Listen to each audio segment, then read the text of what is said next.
Et bienvenue sur l'émission Pop et compagnie.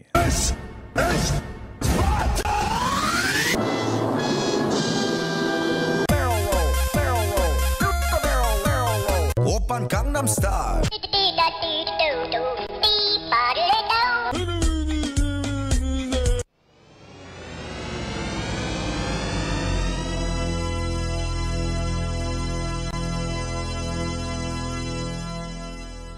Et on commence aujourd'hui pour l'émission du mardi 10 novembre. Il est 18h en direct, toujours dans les studios de Radio S'enchaîne. On commence avec les news en vrac.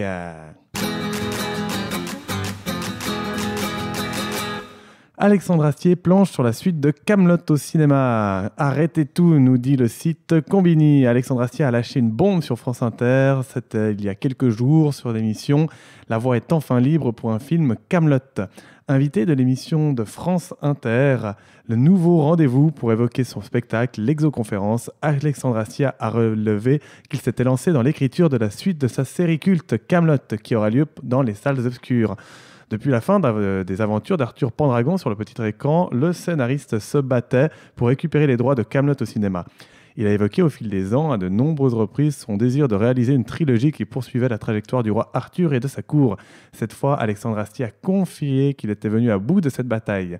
Citation : « Je me retrouve aujourd'hui avec Kaamelott dans la situation que j'avais désirée. J'ai recommencé à écrire. » A-t-il expliqué, précisant que cette suite aurait lieu au cinéma. Les multi-rediffusions de sa série sur Paris Première et les chaînes TNT du groupe M6 prouvent que le public et les fans des Chevaliers délirants de la table ronde sont toujours présents. Cette mise sur les rails de la suite de Kaamelott nous donne en tout cas une bonne excuse, si jamais il vous en fallait une, pour se relancer dans un marathon de 6 saisons télévisées qui ont fait les beaux jours de M6 entre 2005 et 2009. A noter qu'Alexandre Astier sera présent au Toulouse Game Show à la fin du mois de novembre. Ça fait erreur, c'était au mois de novembre. L'occasion peut-être d'en apprendre plus sur ce film à venir.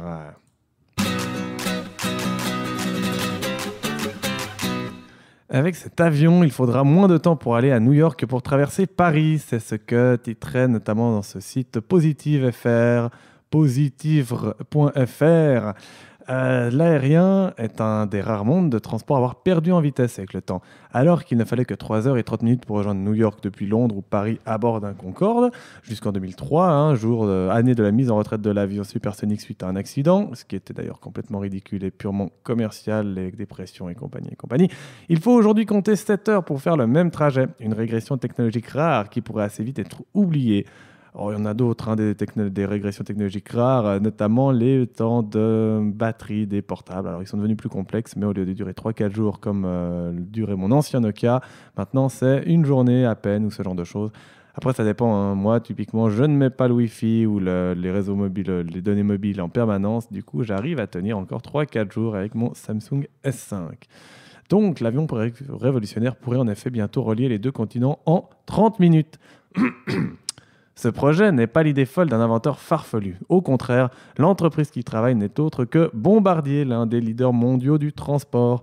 Et avec cet avion révolutionnaire, le groupe canadien entend bien prendre une très grande longueur d'avance. L'appareil a été baptisé le Screamer. Voilà. Ils auraient pu mettre plus de voyelles. S-K-R-E-E-M-R. Les deux voyelles qu'ils mettent, c'est les mêmes, elles sont au milieu du mot. Donc le Screamer. Bizarre, peut-être une faune. Pour mettre New York à 30 minutes de Paris, il devrait atteindre 10 fois la vitesse du son. Autrement dit, il devrait être près de 5 fois plus rapide que le Concorde. Une prouesse qui nécessite une technologie encore jamais employée. Le Screamer sera équipé de 4 ailes et de 2 fusées à l'arrière. Il décollera grâce à la puissance électromagnétique et consommera de l'hydrogène, le tout sans imposer trop de jet aux passagers. C'est quand même souhaitable si on n'a pas envie de mourir à chaque trajet. Dessiné par le designer Ray Martinson, l'appareil supersonique pourra embarquer 75 personnes pressées et pas effrayées par la vitesse. Aucune date n'a été communiquée par Bombardier, évidemment. Pour voir voler le Scream au-dessus de nos têtes, il faudra donc patienter encore un peu. Mais une chose est sûre, la course contre la montre est relancée. Bon, c'est pas forcément la première fois que ce genre de course contre la montre est lancé. Et puis, voilà, en attendant, on attend de voir si ça donne vraiment ce que ça promet de donner. En août dernier, nous apprenions en effet qu'Airbus planchait pourtant déjà sur un projet équivalent, bien qu'un tantinet moins ambitieux. Il mettrait Paris à 1 heure de New York grâce à un appareil à mi-chemin entre l'avion et la navette spatiale, le brevet ayant été déjà déposé au bureau américain des brevets et des marques de commerce. Question, laquelle de ces deux machines volantes verra le jour en premier? Là aussi, tout sera question de vitesse. Alors bon, de belles promesses, on verra bien. Et puis, il faudra aussi voir le prix que ça coûtera. Mais c'est vrai que c'est étonnant, le Concorde, pourtant. Alors bon, je pense que c'était à l'époque un moyen de transport largement plus cher que les avions classiques, qui était fiable. Je veux dire, il était tout à fait fiable. L'accident qu'il y a eu, c'est un accident qui aurait pu arriver à n'importe qui, parce qu'en l'occurrence, souvenez-vous, on se rappelle de ce Concorde enflammé qui survolait la capitale française, Paris, qui s'est finalement, donc, cet avion écrasé sur un hôtel, évidemment en tuant les passagers et quelques personnes au sol, mais c'est parce que l'avion avait roulé auparavant sur un débris laissé par l'avion qui était devant lui au décollage, et en roulant là-dessus, ça avait crevé les pneus et puis crevé les réservoirs d'essence, et ça avait pris feu. Donc vraiment rien à voir par rapport à la technologie du Concorde. Vraiment, c'est une bêtise de l'avoir mis au rébut. Mais bon, je pense des logiques commerciales ou anti-commerciales. De toute façon, on n'est plus à ça près. Vous le savez bien, le moteur à eau ayant déjà été inventé et oublié, curieusement, et plein d'autres choses comme ça, évidemment. C'est la pression économique et les lobbies de part et d'autre. Ça, en tout cas, c'est mon avis. C'est pas ce qui est écrit sur mon papier là, mais voilà, j'aime bien mettre quand même un petit peu mon avis personnel, ce genre de choses. Voilà, donc on va se détendre maintenant avec un peu de musique, avec le thème de Sayuki, Genzo Maden Sayuki.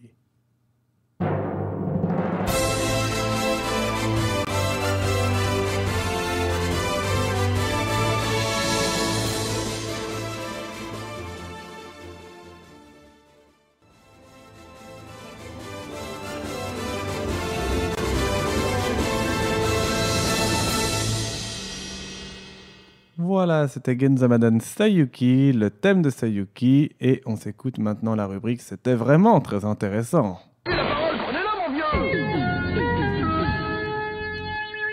Et on va commencer une rubrique sur les plaintes complètement débiles. On commence par celle du McDonald's avec Quarter Pounder et détresse émotionnelle. Le Quarter Pounder, l'équivalent de notre Royal Cheese, la chaîne de fast-food américaine, est souvent sujette à des attaques en justice. Au service juridique de McDonald's, les prétextes ridicules pour grappiller quelques millions se suivent et se ressemblent, mais celui-ci a su plus particulièrement retenir notre attention. En janvier 2014, Webster Lucas se rend à l'un des nombreux restaurants de l'enseigne rouge et jaune et commande le fameux Quarter Pounder, l'équivalent donc de notre Royal Cheese. Après dégustation, il est stupéfait de constater qu'on ne lui a donné qu'une seule serviette en papier. Il se rend donc au comptoir pour réclamer de quoi s'essuyer les doigts, rapporte NBC Los Angeles. C'est alors qu'il aurait été accueilli par un manager agressif. « C'est parce que je suis noir », lui aurait demandé Webster Lucas, qui s'est senti discriminé et qui souffre depuis d'une détresse émotionnelle l'empêchant de travailler, selon ses dires. Il réclame donc des dommages et intérêts à la maison de Ronald McDonald. Complètement débile. D'après le service juridique de la chaîne de restauration de Ravagna, aucune plainte n'aurait été déposée. Machin serait en fait ce qu'on appelle dans les jargons juridiques un provocateur de litige. Dans un autre jargon, on appelle ça un con. Avec à son actif plus d'une dizaine de tentatives de poursuites judiciaires sans même faire appel à un avocat. Donc voilà, le gars il a du temps à perdre, il essaie tout et n'importe quoi. Donc autant dire que c'est vraiment complètement débile. Deuxième nouvelle, et il y en aura d'autres. Ah non, j'en ai fait qu'une. J'étais sûr que j'en avais fait deux, parce qu'en fait, là où j'en ai fait deux, c'est pour la rubrique suivante. La rubrique suivante, c'est Tinder, avec des statistiques. Là, on a bel et bien deux sujets. Donc, à l'heure de Tinder, le sexe dès le premier date, je peux même pas écrire. Moi que je recopie, je colle, je relis pas tout comme ça, mais voilà. Expliqué en chiffres. En 2015, en France, quelles sont les pratiques liées à la première rencontre? Du sexe, de la déception et des positions. L'IFOP répond aux questions par une étude, donc ce n'est pas n'importe quoi. Comment les premières rencontres en France ont évolué à l'heure des mythiques Tinder ou Ons? L'IFOP, dans une étude réalisée par le site cam4.fr, a abordé le sujet de manière très scientifique, remplie de chiffres, de pourcentages, d'infos parfois croustillantes et d'analyses pour expliquer les évolutions. Son étude se base sur un questionnaire auquel ont répondu 2001 personnes représentatives d'une population âgée entre 16 et 69 ans. Est-ce vraiment totalement représentatif? Évidemment, non.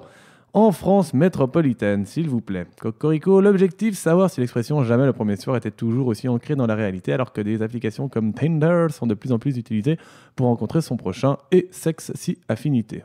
Belle tournure, ok.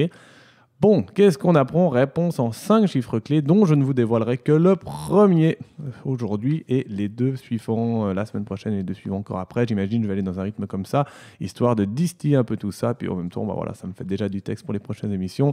On va pas se le cacher, c'est aussi ça le but, c'est d'avoir des rubriques et tout. Je teste des mises en plat, des trucs comme ça, des émissions, rien. Alors, 44% des Français ont déjà eu un rapport sexuel avec une personne à l'occasion de leur première rencontre.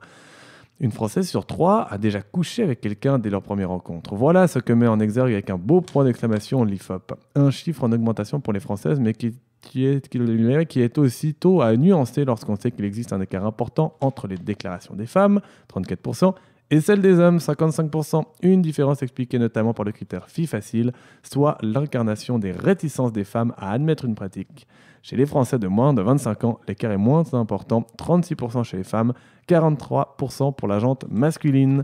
Que faut-il comprendre? Eh bien, que les hommes couchent plus facilement le premier soir. Est-ce si étonnant? J'espère que la réponse pour vous toutes et tous est non, évidemment, malheureusement. Enfin, malheureusement, c'est comme ça, c'est juste que ça se fait comme ça. Hein. Les hommes peuvent aller plus rapidement que les femmes sur ce point-là. Les femmes ont des fois besoin de plus de temps, de plus d'affection.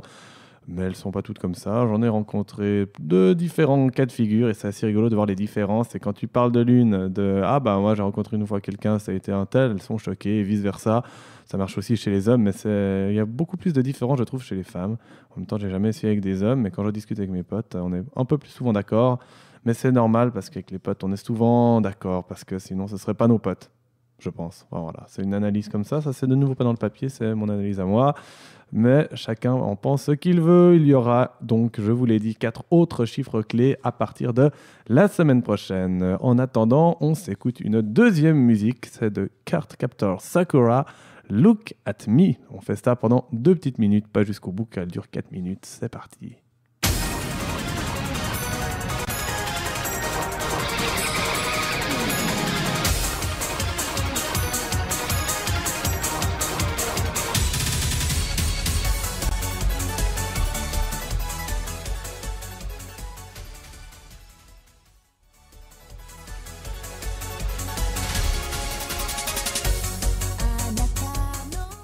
Voilà, c'était Cardcaptor Sakura, Look at Me. On continue toujours avec la rubrique, c'était vraiment très intéressant.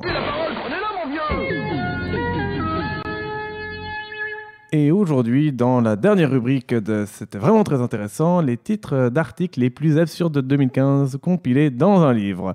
Ils proviennent de Sud-Ouest, Libération, La Tribune de Genève, donc ça on a cité, ou La Dépêche. Ce sont les meilleurs ou les pires titres de presse de 2015.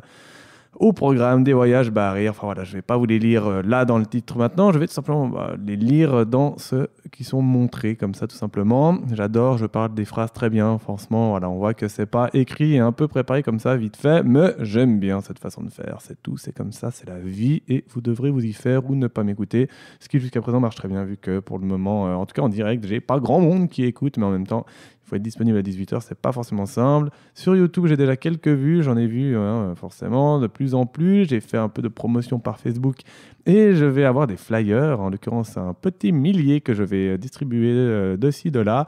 On espère que ça va faire venir des gens qui aiment, qui apprécient, qui veulent passer du bon temps, écouter de la musique, voir des petites nouvelles.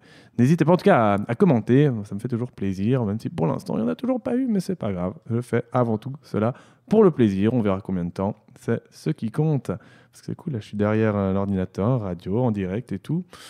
Voilà, c'est une petite expérience comme ça, n'hésitez pas. Donc sur Radio s'enchaîne, vous avez aussi la possibilité de le faire. Alors on commence par Ouest France. Ivre, il tentait de réanimer un bateau pneumatique. Voilà. Le Dauphiné. Ardèche, l'asiatique voleur de slips et saucissons avait cette identité. Le Parisien. Seine-et-Marne. Ivre, toujours, il croque les joints de la portière du véhicule de police. Donc c'est vraiment des manchettes qui existaient apparemment, c'est assez fiable. 20 minutes. La police frappe à sa porte, il est nu et mange du cassoulet. Là, on retrouve forcément certains journaux, pas forcément de la qualité que certains diront normale, mais voilà, c'est des fois vraiment juste pour s'amuser, j'ai envie de dire. Sud-Ouest, son ami la demande en mariage au bord d'une falaise, elle se tue en sautant de joie. Celui-là, je dois dire, quand j'ai lu, je me suis vraiment bien marré.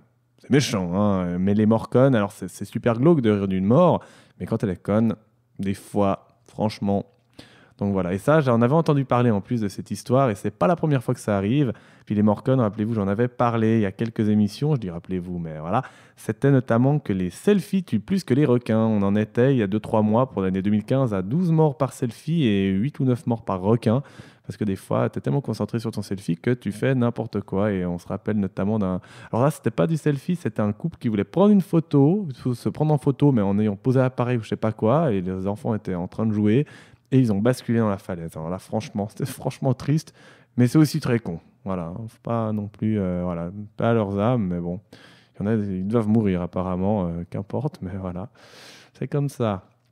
Heureusement, enfin heureusement dans le sens, c'est pas toujours que des catastrophes horribles, genre la guerre, ce genre de conneries. Des fois, voilà, c'est mieux que rien, si on peut appeler ça mieux. Bref, un peu macabre. Continuons dans l'humour, j'espère. La dépêche. Rennes, sa femme accouche, il s'enfuit avec le placenta. Voilà, quelqu'un qui est bien dans sa tête.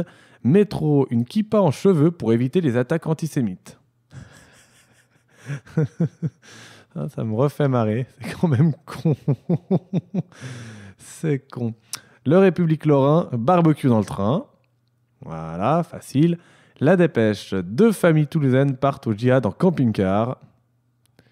Et pour terminer, le Progrès, l'adolescent se masturbait à chaque passage du tracteur.